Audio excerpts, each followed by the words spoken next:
मगाशी एक क्लिप तुम्ही मला दाखवली, मला संदीप आश्चर्य वाटलं ती क्लिप बघून, कारण का त्यांना मीही अनेक वर्ष ओळखते. माझ्या आत्या, माई आत्या आणि त्यांचे फार ऋणानं बंद. पण एक महिला जेव्हा या भाषेत बोलते ना, नाही पटत हो मनाला. आम्ही पुरुषांच्या बरोबरीने काम करणाऱ्या महिला आहोत. आम्हाला 51 नको, पण आम्ही 49 पण घेणार नाही.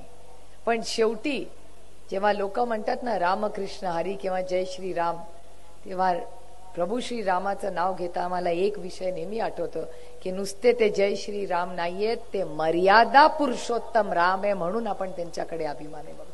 आणि ती मर्यादा जर आम्हीच नाही पाळली तर कसं होणार? 10 वर्ष ज्यांचा उल्लेख तुम्ही केला त्या व्हिडिओमध्ये आला, काय ती भाषा.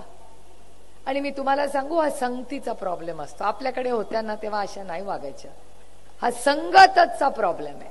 आणि त्याची तुम्हाला बरीच उदाहरणं मी देऊ शकते. त्या व्हिडिओमध्ये ते बीप बीप केलं होतं, बरं झालं बाई, कारण का असली भाषा आमच्या घरातले पुरुष पण वापरत नाहीत. मी तर माझ्या आई वडिलांना नवऱ्याला कधीही अशी भाषा वापरताना कधी ऐकलेलं नाही, आणि आमच्या घरात तसे संस्कारच नाही.